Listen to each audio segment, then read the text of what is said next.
जय हिंद जय बिहार। ये क्लास 10th का बिहार बोर्ड का ये हिंदी में लेसन है मछली। 10 लेसन है मछली। इनके लेखक है विनोद कुमार शुक्ल। मछली कहानी से ही बहुत सारे बात स्पष्ट होते हैं।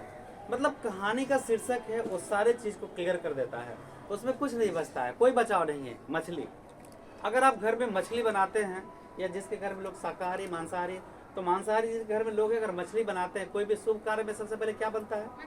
मछली बनता है। तो मछली जहाँ बनाए जाते हैं वहां से लेकर के खिलाए जाते हैं वहां तक, यहाँ तक कि जहाँ तक बर्तन धोए जाते हैं वो दुर्गंध देता है। ऐसा है या नहीं? तो कहानीकार, ये बहुत आपको आसान लगा कि मछली कहानी है, क्या मछली के साथ खेलेंगे, क्या मछली में क्या होता है, मछली काटता है नहीं काटता है, मछली काट दिया जाता है, कैसे काटा जाता है, सब्जी काटते उस तरह काटा जाता है, इसके लिए विशेष व्यवस्था होती है। सारे चीजों का एक ये मछली के माध्यम से कहानीकार जो समाज में, परिवार में, घर में, यहाँ तक कहें कि देश के अंदर जो दुर्गंध फैलता है उसके ओर आज संकेत कर रहे हैं। केवल मछली कहने से कहानी खत्म नहीं होता, बल्कि मछली कहने से कहानी तो प्रारंभ होती है। कुछ लोगों का मानना है कि कहानी, मछली क्या ऐसा चीज है। मैंने पहले ही कहा कि कहानी में मछली क्या है? जहाँ हाथ में पकड़ लीजिए तो दुर्गंध, जिस जगह काटे जाते हैं उस बर्तन में दुर्गंध, जहाँ धोए जाते हैं वहाँ पानी में दुर्गंध, जहाँ खाने के बाद बर्तन धोए जाते हैं और हाथ धोए जाते हैं वहाँ तक दुर्गंध। तो एक कहानीकार हमारे समाज के अंदर एक मछली के रूप में जो गंदगी है उसकी बात कर रहे हैं, और उस गंदगी को हम कैसे साफ करेंगे। आज समाज के अंदर एक लिंग भेद होता है, बेटा है बेटी है, ये भेद है, हम इसे कैसे ठीक करेंगे? इसमें अभिभावक को भी कुछ ठीक होना पड़ेगा और बच्चों को भी कुछ ठीक होना पड़ेगा। गलतियां एक तरह नहीं है। कुछ गलतियां माँ बाप बच्चों पर भरोसा कर लेते हैं और बच्चे गलतियां करते हैं, तो यहाँ कौन गलत है? कुछ माँ बाप दूसरे की बातों में कहे सुन करके और बच्चों के प्रति दुर्व्यवहार करते हैं, तो यहाँ कौन गलत है? हम सबको मिल के सोचना होगा और एक स्वस्थ समाज का निर्माण करना होगा, ताकि मछली जैसा दुर्गंध अगर एक बार फैल गया, मछली में अगर एक बार दुर्गंध वहाँ फैल गया, तो क्या तत्काल चाह के भी, सेंट छीट के भी आप उसे ठीक कर पाएंगे? यही मेरा समाज के बारे में ये कहानीकार संकेत दे रहे हैं कि आज जो लिंग भेद हो रहा है, बेटा यहाँ जाएगा बेटी यहाँ नहीं जाएगी, क्यों ऐसा क्यों होता है? क्यों नहीं आप लोग विश्वास दिलाते हैं अपने पेरेंट्स को कि हम गलती नहीं करेंगे, हम पर भरोसा करिए, और गार्जियन को भरोसा करना चाहिए। मैं तो आप लोगों पर भरोसा करता हूँ। चाहे आप जितने ताने बाने मारते हैं, मेरा एक ही उद्देश्य होता है कि आपके अंदर जितनी गंदगियाँ हैं, जितनी गलतियाँ हैं, सबको निकाल के एक ऐसा लोहा बना दो जो दुनिया के ऐसे तलवार बन जाए, ऐसा स्तंभ बन जाए जो कोई से हिला नहीं पाए। आइए, कहानीकार तो बहुत अच्छी कहानी लिए हैं, जरा इनके बारे में पहले हम देख लें ये क्या क्या कहे हैं। मछली, इस दुर्गंधित वातावरण को हम लोग मिलकर ठीक करेंगे, एक नया समाज का निर्माण करेंगे। आप लोग सहयोग करिए, अपना, अपने माँ बाप का, अपने परिवार का, अपने समाज का। वरना इस मछली के तरह लड़के हुए या लड़की, अगर एक बार दुर्गंध फैल गया, एक बार अगर कलंक लग गया, तो सीता मैया भी नहीं बचे थे।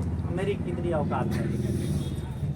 ये कहानीकार, इतने महान सोच रखने वाले कहानीकार का जन्म 1 जनवरी 1937 में राजनांद गांव में छत्तीसगढ़ में हुआ था। खजाना है भारत के अंदर। ये इंदिरा गांधी कृषि विश्वविद्यालय में एसोसिएट प्रोफेसर थे। एक कृषि विश्वविद्यालय होता है जिसमें कृषि के बारे में सब पढ़ाया लिखाया जाता है। ज्यादातर ऐसा नहीं, कोई खेती जानने वाले होते हैं, मगर डिग्री हासिल करना होता है आपको। 1994 से 96 तक निराला सृजन पीठ में अतिथि साहित्यकार रहे ये। 1992 में रघुवीर साहित्य स्मृति पुरस्कार दिया गया। 1997 में दयावती मोदेशेखर सम्मान इनको दिया गया। 1990 में साहित्य अकादमी पुरस्कार इनको मिला है। मतलब महान कहानीकार है। प्रस्तुत कहानी, उनके कहानी संकलन महाविद्यालय से लिया गया है। क्वेश्चन आएगा, मछली कहानी कहाँ से संकलित है? तो मछली कहानी महाविद्यालय से। यही राइटर विनोद शुक्ला द्वारा रचित कहानी महाविद्यालय का एक अंश है। यह संवेदनपूर्ण कहानी है, इसमें संवेदना है, अंतर्द्वंद है, एक लड़का के प्रति, एक लड़की के प्रति व्यवहार का अंतर्द्वंद है, अति संवेदनशील है। ये अपने अभिभावक बच्चों पर शासन करते हैं। बच्चे क्या करते हैं? कभी कभी जब शासन कड़ा हो जाता है तो बच्चे टूट भी जाते हैं और जब शासन नहीं किया जाता है तो बच्चे बिगड़ ही जाते हैं। तो इन दोनों पहलुओं पर मैं आप सब लोगों से कहता हूँ कि अगर आपके माँ डांटते हैं, आपके पापा डांटते हैं, आपके पढ़ाने वाले डांटते हैं, तो बस जिस दिन पढ़ाने वाले डांटे आप पढ़ाने वाला बन के सोचिए, आप शिष्य बन के नहीं गुरु बन के सोचिए। माँ डांटती है तो आप माँ बन के सोचिए, माँ को अपनी बेटी बना लीजिए। अगर पापा डांटते हैं तो एक दिन पापा बन के सोचिए और पापा को अपना बेटा बना लीजिए, तब आपको सारे प्रश्न का उत्तर मिल जाएगा। केवल बाप बन के सोचने से नहीं होगा, केवल बेटा बन के सोचने से नहीं होगा, इन सारे चीजों को सोचना होगा। अपने आप मेरा स्वस्थ समाज बदली जैसा बिना दुर्गंधित वातावरण का निर्माण करेगा, एक नया समाज। अब चलते हैं, अब जो कहानीकार जो कहानी के माध्यम से हमें संकेत देना चाहते हैं, जरा देखते हैं। कुछ ऐसे परिवार हैं जो शाकाहारी और मांसाहारी दोनों होते हैं, पर इस परिवार में लेखक एक नरेन है, संतु हैं। इसका मुख्य कहानीकार में पिताजी, माताजी और संतु, लेखक और एक नरेन और एक भग्गू। तो इतना परिवार के मेंबर हैं। पिताजी स्वयं अभिभावक हैं, उनकी माताजी हैं, ये मछली नहीं खाती हैं। संतु, फिर लेखक स्वयं है विनोद शुक्ला जी, नरेन भी है उसी परिवार का हिस्सा, और भग्गू उस परिवार का नौकर है। अब पिताजी को मछली खाने का मन होता है, तो आप देखते हैं गांव शहर में बाजार में मार्केट लगता है, एक छोटा सा बाजार लगता है, घरेलू बाजार लगता है ना। जैसे मेरा बगल में कौन सा बाजार है, शाहपुर बाजार, इतवार मंगल को लगने वाला चितरामा बाजार है, प्रतिदिन शाहपुर में बाजार लगता है, ऐसा है ना। तो उसी तरह बाजार लगता था। तो गांव घर में जो देहात में होता है ना, खास करके खास दिन मंगलवार तो मंगलवार, शुक्रवार तो शुक्रवार, सप्ते में 2 दिन, सप्ते में 1 दिन, ऐसे करके बाजार लगता है, साप्ताहिक बाजार। तो उस दिन बाजार लगा हुआ था। पिताजी को मछली खाने की इच्छा हुई। पिताजी के द्वारा 3 मछलियां बाजार से खरीदी गई। कितनी मछलियां खरीदी गई? ऑब्जेक्टिव सवाल आएंगे, कितनी मछलियां खरीदी गई? किसके द्वारा खरीदी गई? पिताजी के द्वारा। इसके बाद वो मछलियां, बाजार में भीड़ भाड़ था, तो मछली देखा, संतु और लेखक स्वयं थे। अब मछली 3 मछलियां ले लिए, उसे लगा ऐसे, लेखक को लगा कि इसमें 2 मछली जीवित है और 1 मछली खरीदते वक्त ही मर चुका है। कुल मिला के कितने हुए? तो रास्ते में जो मेन रास्ता था उसमें भीड़ भाड़ था, तो भीड़ भाड़ से बचने के लिए लेखक क्या करते हैं, लेखक और संतु, की पतली गली, नहीं कहते निकल जा पतली गली से। तो पतली गली मुहावरा का अर्थ क्या हुआ? खाली रास्ते से जाना। मतलब पतली गली से निकलने का मतलब क्या हुआ? खाली रास्ते से निकल जाना। सभी लोग तो कहते रोड चौड़ा है, चलो चलो पतली गली को कब इस्तेमाल करते हैं, है ना। तो पतली गली से निकल जाना। तो लेखक क्या करते हैं, मछली लेकर के, लेखक और संतु लेखक के छोटे भाई हैं, मछली लिए बाजार से, पिताजी दिला दिए और लेकर के लेखक और संतु दोनों दौड़ते हुए पतली गली से निकल पड़े घर के लिए, ताकि हम जीवित मछली लेकर के घर तक पहुंच सके। बारिश हो रहा था, बारिश से उनके कपड़े भीग गए थे। बारिश तेज हुआ और मछली के क्या किए, वो मुंह को, मतलब झोला के मुंह को क्या किए, खोल दिए, ताकि मछली को पानी सीधे पड़े और वो जाते जाते वो मरे नहीं, है ना। मछली बीच मीन प्यासी, एक बहुत बड़ी मुहावरा है। मतलब इसका अर्थ तो बहुत सारे हैं कि कुछ लोगों के पास धनवान भी है, ज्ञानवान भी है, लेकिन आसपास में रहने वाले लोग उनसे वंचित हैं। मछली पानी बिन मीन प्यासी, इसके तो बहुत सारे, कबीर दास ने जितनी बड़ी बड़ी बातें कही हैं, अगर उसका सही अर्थ लगा लें तो आज एक जीवन में एक नया मोड़ आ जाएगा। लेकिन समझना कौन चाहता है? तीनों मछलियां लेकर वो वापस आते हैं, घर आते हैं दौरे दौरे, और स्नान घर होता है ना, नहाने वाला घर, उसमें वो समा जाते हैं और बाल्टी में पानी रखा हुआ था। तो एक बार क्या हुआ था ना, ये आधे बाल्टी पानी को गिरा देते हैं और उसमें मछली डाल देते हैं। अब यह सवाल है कि पूरे भरे हुए बाल्टी में मछली में पानी क्यों नहीं, मतलब मछली क्यों नहीं डाला गया? तो एक बार क्या हुआ था कि भरे बाल्टी में पानी रखा गया था, उसमें मछली डाला तो एक मछली छिटक के डाली में चला गया, नाली के माध्यम से पाइप से बाहर निकल गया। तो दीदी बताई कि वो जाके कोई नदी था, नदी का नाम देख के बताते हैं, और नदी में जाके वहाँ पे वो मछली चला गया होगा, बड़ा सा नदी में चला गया होगा। इसीलिए वो पानी को आधा गिरा देते हैं लेखक, और आधे बाल्टी पानी में तीनों मछली के डाल देते हैं। एक मछली तो नीचे जाके बैठ जाती है जो मर गई थी, बाकी 2 मछलियां उसमें तैर रही थी। लेखक और संतु दोनों मिलकर के उससे खेलते हैं। लेखक बार बार कहते हैं कि संतु तुम छुओ मछली, लेकिन संतु डर से नहीं छूता था। लेखक उंगली से उसे स्पर्श कर रहे थे, उन्हें नहीं काट रहा था, और बताया कि चलो भाई देखो नहीं काटा, तुम भी छुओ, पर संतु जल्दी से छू के और हट जाता था डर से। देखिए एक बहुत बड़ी बात है, डर क्या होता है। यहाँ पे संतु मछली छूने से डर रहा है, अब देखिएगा जब डर उसके अंदर से हटता है, जैसे आप लोग के अंदर डर होता है, हम लड़की हैं लड़की हैं लड़की हैं, आपको पता है एक लड़के से ज़्यादा पावर लड़की में होता है। लेकिन जब तक आप अपने डर नहीं हटाइएगा, और ये हमारे समाज का देन है कि आपके अंदर डर भर दिया गया, क्या लड़कियां कमजोर है। मार्शल आर्ट में बताया जाता है कि लड़कियां के पास ऐसा कोई अंग नहीं है कि एक बार मार दो और मर जाए, डिसीजन ऑन द स्पॉट। लेकिन लड़के के पास एक बार मारेंगे पानी भी नहीं मांगेगा, खत्म। मजबूत कौन हुआ? अब जो लोग कहते हैं कि लड़कियां कमजोर हैं, मैं उन लोगों को आह्वान करना चाहता हूं कि इस बात पर ध्यान दें कि अगर लड़कियां जितना पीड़ा सहती हैं, अगर उनका 10% अगर पीड़ा उनको दे दिया जाए, तब तरफ के माई बाप का नाम लेते लेते दुनिया छोड़ देंगे। 90% छोड़ दीजिए, 10% फिर कहते हैं कि लड़कियां कमजोर है। उन लोगों को मैं सलाह देता हूं, मेरी माँ ने हमें जन्म दिया, कमजोर है? कमजोर अगर होती तो जन्म नहीं देती। खैर छोड़िए इस बात का। तो यहां तक हम आ गए, कहां तक पहुंचे थे अभी? जल्दी बताइए। मछली तैर रहे थे, मछली से खेल रहे थे।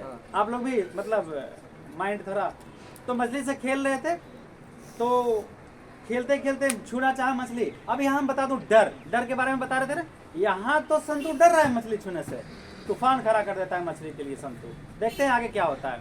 वो देखते देखते देखते देखते अब यहाँ पर देखा जाता है कि मछली उनकी, उसके बाद उसकी दीदी देखती है कि कपड़ा भीगा हुआ है। वो क्या करता है, दोनों भाई की मम्मी देख लेगी, माँ जी देख लेंगे, तब वो मारेंगे। तो दोनों भाई कपड़े निचोड़ रहे थे, ऊपर वाले कपड़े जो घुसट उसको निचोड़ के ऐसे करके अपना लुकाए हुए और मछली से खेल रहे थे।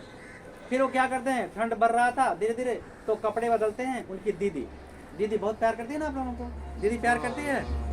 मेरी दीदी बहुत प्यार करती थी, ठीक है। मेरी छोटी वाली दीदी बहुत प्यार करती थी हमसे, मैं उसी के स्लेट से पढ़ा हूँ, एक ही स्लेट से, ठीक है। वो बहुत प्यार की। तो दीदी जो बहुत प्यार करती थी, उनको कपड़े पहना दी, बाल संवार दी, सब कुछ। लेकिन देखते देखते लगा संतु को कि अब भग्गू मछली काटने वाला है। मम्मी मसाला पीस रही थी और भग्गू मछली काटने का व्यवस्था कर रहा था। मछली कैसे कट रही थी? पाटा से मछली काटी थी। एक लकड़ी का पाटा होता है, ठीक है, और पाटे पर मछली को पटक पटक के मुआया जाता है और काटा जाता है। एक उसके लिए अलग व्यवस्था था, ठीक है। तो मछली काटने का भग्गू व्यवस्था करता है, वहां मसाले पीस रही थी। अब लगा कि मछली कट जाएगा, और क्या किया, जो भग्गू था मछली को पटक को मुआ दिया और उसका गर्दन काट के अलग कर दिया। इसी बीच संतु क्या करता है कि एक मछली लेता है और लेके सरपट भागता है, मतलब तेजी से भागता है, इसलिए कि मछली को हम खेलने के लिए कुएं में डाल देंगे। संतु मछली लेके भागता है ताकि हम उसे खेलेंगे, कुएं में डाल देंगे। चलिए, अब मछली तो काटा जा रहा है यहाँ पे, तो मछली लेकर के भागा। यहाँ संतु मछली लेकर के भागता है, ताकि क्यों भागता है? वो मछली के साथ खेलना चाहता है। लेखक और संतु दोनों रास्ते में आते आते विचार किए थे कि हम मछली के साथ एक मछली कुएं में डाल देंगे, मछली बड़ा होगा तो हम इसके साथ बाल्टी से निकाल के खेलेंगे, फिर कुएं में छोड़ देंगे। तो आप पहले चलिए, बाल्टी, कुआं। अब कुआं से क्या मतलब है? मछली जब कुआं में रहता है तो उसके कीड़े मकोड़ों के खाके उसे साफ कर देता है। मेढक रहता है तो क्या करता है, उसको साफ कर देता है। समझ में है? तो हर चीज एक दूसरे से कनेक्ट है, जुड़ा हुआ है, सबका कहीं ना कहीं लगाव है। तो मछली का इरादा से ऐसा लेखक का था, लेखक और संतु का कि हम मछली के साथ खेलेंगे। और क्या करता है, लेके भाग जाता है मछली को। उसके पीछे पीछे कौन जाता है? भग्गू कौन था? उस घर का नौकर था। अब सोचा कि पिताजी डांटेंगे, नौकर सोचा कि पिताजी डांटेंगे, इसलिए संतु से जैसे ही मछली लेके भागता है उसके पीछे पीछे दौड़ जाता था। किस लिए? मछली को छीनने के लिए। इस तरह से कुएं के पास आकर के संतु ऐसे पेट हाथ में लगा करके मछली को लुका कर क्या करता है, वो बैठ जाता है। तो वहां पे मछली फिर छीनता है या क्या होता है, फिर मछली काटा जाता है, बनाया जाता है। अब यहाँ एक दृष्टांत आता है कि दीदी घर में जब लेखक जाते हैं तो देखते हैं कि दीदी घर में बिस्तर पे अपने, जैसे पहले के लोग साड़ी पहनती थी लड़कियां लोग, है ना, अपने तो नए नए तरह का, तो साड़ी पहन रखी थी और मुंह ऐसे ढक रखे थे। तो ऐसा अंदाज लगा लेखक को कि दीदी रो रही है। फिर पुनः वो जाके नजदीक देखते हैं तो दीदी वास्तव में सिसक रही थी, मतलब अंदर से अफर रही थी। अंदर से अफरने को सिसकना या रोना कहते हैं। वो रो रही थी और पता चला लेखक को कि पिताजी दीदी को बहुत डांट लगाए हैं, इसलिए दीदी रो रही थी। देखिए, यहाँ अभी पिताजी का भग्गू को डर, पिताजी का नरेन को डर, पिताजी का, माता जी को डर, तो एक शासन करने वाला घर में अनुशासित रखने के लिए व्यक्ति का होना जरूरी है। क्या जो गलतियां आप करते हैं अगर वही गलती आपके पिताजी करते हैं तो कैसा लगेगा? आपने 10 रुपए अधिक खर्च कर दिए, अगर पिताजी 10 रुपए अधिक खर्च करते हैं तो आपको पढ़ने के लिए मिलेगा? मम्मी 5,000 की साड़ी के लिए गोर पटकती हैं, अगर पापा 10,000 के सूट सिलवा लेंगे तो आपके लिए पढ़ने के लिए मिलेगा? तो घर का जो मेन आदमी है, मुख्य व्यक्ति, वो घर कैसे चलाता है, कैसे अनुशासन में रखना चाहिए, आप बताइए। भगवान फिल्म में दिखाया गया कि अगर हेमा मालिनी नहीं रहती, उसकी दादी नहीं रहती, तो उस लड़की के साथ क्या होता? तो घर में अनुशासन होने वाला चाहिए, बुजुर्ग चाहिए, समझदार लोग चाहिए। आपकी जितना फिक्र आपको नहीं रहता है, उससे ज्यादा फिक्र आपकी दादी लोगों को रहता है, क्योंकि उनके पास क्या है? हाँ, ये हरा केस नहीं, उनके पास कैसा केस है? हाँ, पीला केस है, उजला केस है। बात समझ? पीला मतलब पका हुआ पत्ता, समझ रहे हैं ना? तो उनके पास ज्यादा अनुभव कि क्या हो सकता है क्या नहीं। हम जितनी सोच सकते हैं उससे कई गुना ज्यादा आगे दादा दादी सोचते हैं। उसी तरह से पापा घर में अनुशासन रखते थे। तो मेरे समझ से ज्यादा कारण अनुशासन भी नहीं होना चाहिए, और मेरे समझ से अनुशासन ना हो ये भी नहीं होना चाहिए, क्योंकि अगर अनुशासन नहीं रहेगा तो आप गलतियां बार बार करेंगे। फौज में कहा जाता है, एनसीसी कमांडिंग में जब हम लोग सीखते थे, जाते थे, तो एक बच्चा अगर कोई गलती कर दे तब पूरे को सजा मिलता था, ताकि वो दोबारा कोई गलती ना कर सके। अब देखिए पापा का शासन कैसे चलता है। आप गलती करोगे ना तो मम्मी का पिटाई पापा कर देते हैं, मम्मी को डांट पापा लगा देते हैं, क्योंकि तेरी गलती से हुआ है। क्योंकि बेटी पर शासन कौन रखेगा? पापा रखेंगे कि मम्मी रखेंगे? तो कभी कभी मम्मी भी बहुत सख्त रहती हैं, तो पापा से प्यार मिल जाता है। तो जीने के लिए एक जरूरत होता है एक दोस्त का, एक अच्छा दोस्त का। वो ऐसा दोस्ती नहीं कि चाट फचका खिला दे तो उसकी गलती को छिपा ले, है ना? इसको दोस्त नहीं कहते हैं। तो सबसे बड़ा दुश्मन होता है जो आपकी गलतियों को छिपा लेता है, ठीक है? दोस्त सबसे बड़ा वो नहीं है जो आपकी गलतियों को छिपा ले, सबसे बड़ा दुश्मन वो है जो आपकी गलतियों को छिपा ले, और छोटा सा गलती एक बहुत बड़ा बमंडर बन जाएगा। क्योंकि शरीर के अंदर छोटा घाव हो जाए, अगर उसको अच्छा से इलाज नहीं करेगा तो क्या होगा? धीरे धीरे कैंसर का रूप ले लेगा, और कैंसर समझ रहे हैं कितना बड़ा घातक होता है। खैर छोड़िए। तो मछली कट जाता है, और अब पिताजी को लगता है कि कहीं ना कहीं नरेन ही संतू के मछली लेके भागने का कारण है, यानी नरेन नहीं उकसाया है। तब पिताजी आवेश में आके बरामदे में गरज रहे थे, नरेन आएगा तो उठा के पटक देना, साले को मार के घर से बाहर फेंक देना, जो होगा हम समझ लेंगे, हाथ गोड़ तोड़ के फेंक देना, ऐसा कुछ उन्होंने बोला। तो यहाँ पिताजी का शासन है, ठीक है, उसे प्यार से भी कोशिश करे समझाने का। अब देखिए यहाँ प्यार का एक शब्द आ गया, प्यार से समझाना। ये बहुत ज्यादा ये पंक्तियां विवादित रही है। ढोल गंवार शूद्र पशु नारी, ये सब तारण के अधिकारी, ठीक है? तो ज्ञान कई तरह का होता है। एक होता है संकुचित ज्ञान, संकुचित विचार, ठीक है? तो अर्थ हम कैसे समझते हैं उसके ऊपर निर्भर करता है। अब अर्थ को तोड़ मरोड़ के हम समझा दे किसी को, अपने दिमाग लगा के समझा दे, अलग नहीं। जो रियल अर्थ है, जो वास्तविकता है, वो जानेंगे। शूद्र गंवार ढोल पशु नारी, ये सब तारण के अधिकारी। तारण, भगवान ने फलनमा को तार दिया, मुक्त कर दिया। तारना मतलब मुक्त कर देना, मतलब कहा कि तर गया, वो मर गया तब तर गया, सुनते हैं ना, तर गया। तो तर गया से तारण का क्या मतलब होता है? सही मार्ग में जाना। शूद्र गंवार, जाति से मतलब नहीं है, शूद्र गंवार मतलब एकदम नीचे तबके के जो शिक्षा नहीं ग्रहण कर पाए। गंवार एकदम मूर्ख, जो पढ़ना ही नहीं चाहता है, जो एक शिक्षा ग्रहण करने के साधन नहीं जिसके पास है, जो भी परिस्थितियां हो।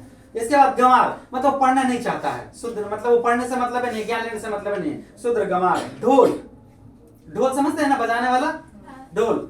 शूद्र गंवार ढोल। पशु, पशु को पता है कि हम में पशु में क्या अंतर है। हम अपना संवेदना का उपयोग करते हैं, अपने दिमाग का उपयोग करते हैं और सही काम करते हैं, लेकिन पशु में क्षमता है नहीं है। पशु और नारी, ये सब तारण का मतलब होता है देख रेख का अधिकारी है। देख रेख में रहना चाहिए, किसी के सीखने सिखाने में रहना चाहिए, हम उसको सही मार्गदर्शन करें, ठीक? अब कैसे? शुद्ध। अब किसी को एकदम गंवा रहे, ए भैया ये काम कर दो बउआ, हाँ चाचा, मतलब आप विद्वान हैं, अच्छे हैं, आपका बात मान लेगा, हाँ चाचा ठीक है हम कर देते हैं। दूसरा एकदम बेवकूफ है, तो जैसे प्यार से बोलते हैं, बाबा तू तो बहुत अच्छा हो, गलती मत करो बेटा, तुम अच्छे आदमी हो, तुम अच्छा बनेंगे। ठीक है भैया हम अच्छा बनेंगे। शूद्र गंवार। ढोल, अब ढोल को जब बजाना हो तो टाइट किया जाता है रिंग को, तो रिंग को हमेशा टाइट कर देंगे तो उसका जो बजने वाला है ना वो फट जाएगा। अब हमेशा हम आपको कि सावधान मिस्टर रहो, तो सावधान में कितना देर खड़ा रहिएगा। तो ढोलक को सावधान में स्टैंड करके हम कब तक रख सकते हैं? नहीं रख सकते, ढीला किया जाता है, तो उसको टाइट किया जाता है बजाने के लिए रिंग को। शुद्र गंवार ढोल, तो ढोल को ठीक करेंगे तभी तो बजेगा ना, तो उसको हमको व्यवस्था से रखाव अच्छा से, जब बजाना हो तो टाइट कर देंगे, नहीं बजाना तो ढीला कर देंगे, उसको अच्छा तरह से रख देंगे।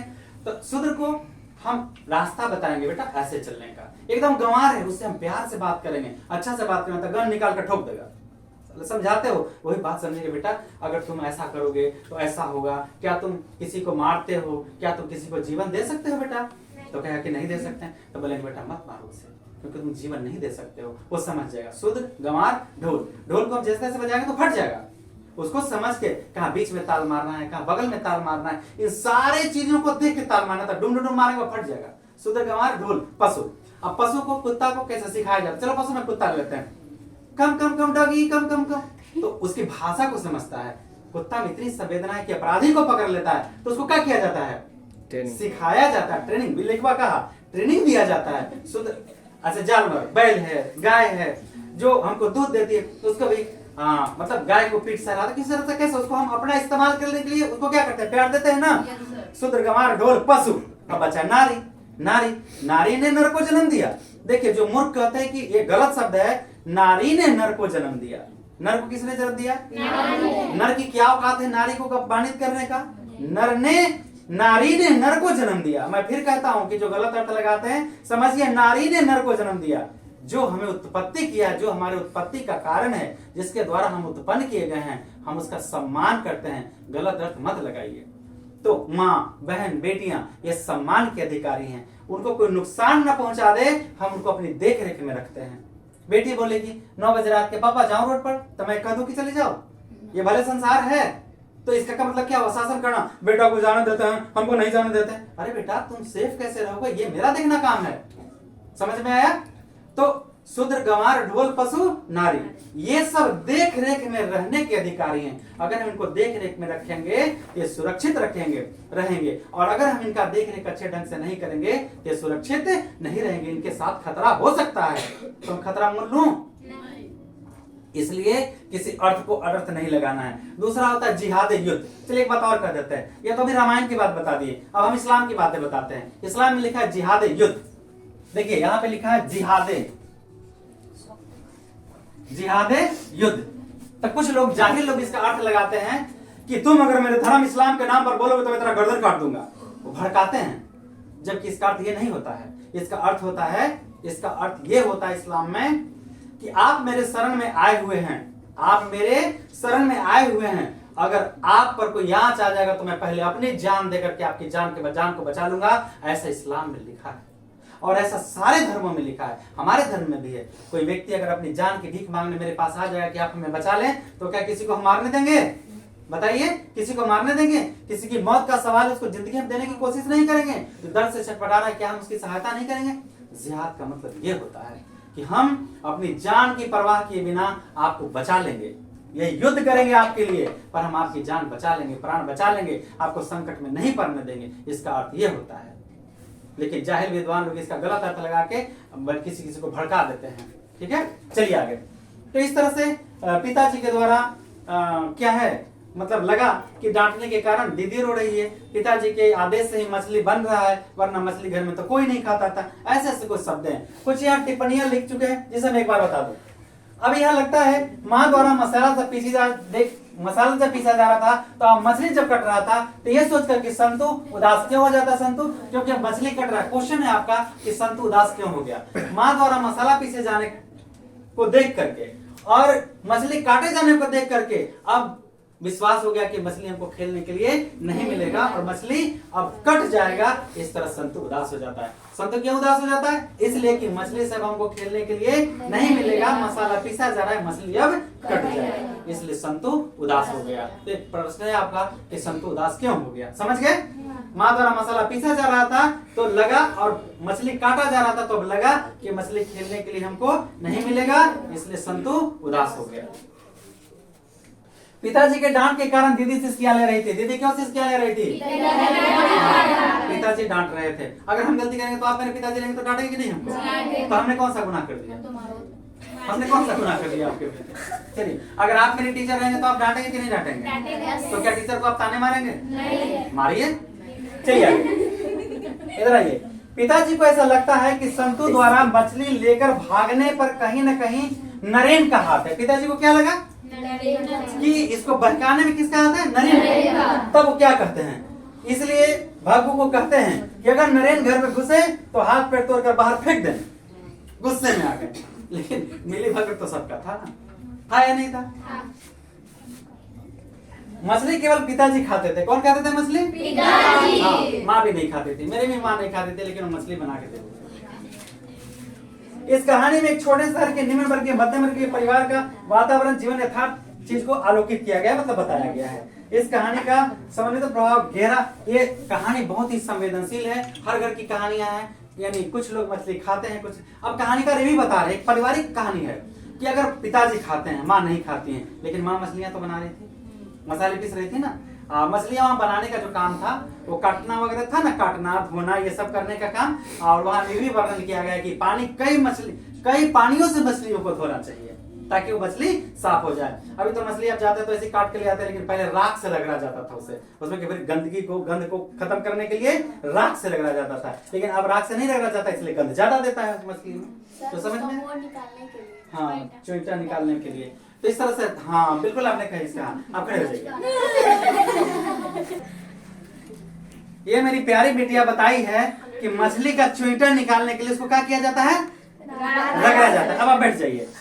तो एक तरह से आप देखिए, सोचिए कहानी को बहुत गंभीरता से सोचिए। आपके अंदर, किसी के अंदर अगर कोई गंदगियां हो, गलतियां हो, तो उसको रगड़ करके हम लोग कहते हैं बेटा ऐसा नहीं करने का, बेटा ऐसा नहीं करने का, बेटा क्यों नहीं करेंगे, तो चोइटा कैसे निकलेगा? नहीं तो गंद रह जाएगा ना उसमें। हाँ, ये जीवन को कैसे स्वर्ग बनाना है आप लोगों को, आपके हाथ में। कहानीकार समाज से गंदगियों को खत्म करने की बात करते हैं। इस कहानी के माध्यम से कहानीकार समाज की गंदगियों को खत्म करने की बात करते हैं कि हम एक स्वच्छ समाज का कैसे निर्माण करेंगे। क्योंकि अगर हमसे कोई गलतियां हो जाता है तो क्या वो गलतियां मिट जाएगा? कि मछली की तरह दुर्गंध कई साल, कई महीनों, कई वर्ष, यानी आजीवन देता रहेगा। बात समझ में सबको आया? आपका यहाँ प्रश्न होता है, झोले में मछलियां लेकर दौड़ते हुए बच्चे किस गली से आए थे? पतली गली से, इसलिए कोई जल्दी घर पहुंच जाए। और मछली एक तो मर चुका था, बाकी दो ना मर पाया। ठीक है। दूसरा सवाल है, मछलियों को लेकर बच्चे की क्या अभिलाषा थी? अभिलाषा थी एक मर गई है और एक मछली को कुएं में डाल देंगे और उसे बाल्टी से निकाल करके हम खेलेंगे और बड़ा होगा और हमसे खेलते रहेंगे। मछली को छूते हुए संतु क्यों हिचक रहा था? क्योंकि मछली काट लेगी ऐसा उसे डर था, इसलिए वो हिचक रहा था। लेकिन जिस मछली से वो डर रहा था, उसी मछली को जब डर से निकल गया कि अभी काटा जाएगा, तो उसको जान बचाने के लिए या कुआं में डालने के लिए, वो डरे हुए जिस मछली से वो डर रहा था उसी को लेकर सरपट भागता है। उस समय डर उसके पास था नहीं। मछली को बचाना उसका उद्देश्य था। तो एक बात जान लीजिए, सिर्फ इस लाइन से सीखिए कि जो व्यक्ति दिल से अगर किसी को बचाना चाहेगा तो उसे बचा लेगा। तो मछली से डर रहा था, लेकिन मछली को लेकर क्या गया? वो भाग गया। वहां डर कहाँ गया उसका? आप भी किसी को बचाना चाहेंगे तो बचा सकते हैं ना। मछली के बारे में दीदी क्या जानकारी दी? मछली के बारे में दीदी जानकारी दी कि मरी हुई मछली की आंख में परछाई नहीं होता है। संतु क्यों उदास हो गया? माँ मसाला पीस रही थी, एक मछली काटे जा रहे थे, गर्दन मछली का कट चुका था, दूसरा भी कट जाए तो अब मछली कटने वाला था, इसलिए मछली के साथ संतु नहीं खेल पाएगा, इसलिए मछली को कटता देख संतु उदास हो गया। घर में मछली कौन कौन खाता था और कैसे बनाई जाती थी? घर में मछली पिताजी खाते थे, वो भग्गू द्वारा मछली बनाई जाती थी। काटना, धोना, सारे काम करना मछली बनाया जाता था भग्गू के द्वारा। वो एक अलग लकड़ी का पाटा था, वो पाटा फिर उसे पटक के मारता था, फिर उसे अलग एक काटने वाला था, वो सबसे काट के उसको बनाता था। मछली कौन खाता था? खाते थे। दीदी कहाँ थी और क्या कर रही थी? दीदी कमरे में लेटी थी, वह अपनी पहनी हुई साड़ी को सिर तक ओढ़े करवट लिए सिसक कर क्यों रो रही थी? पिताजी डांटे थे। मछली और दीदी में क्या समानता पाई जाती है? मछली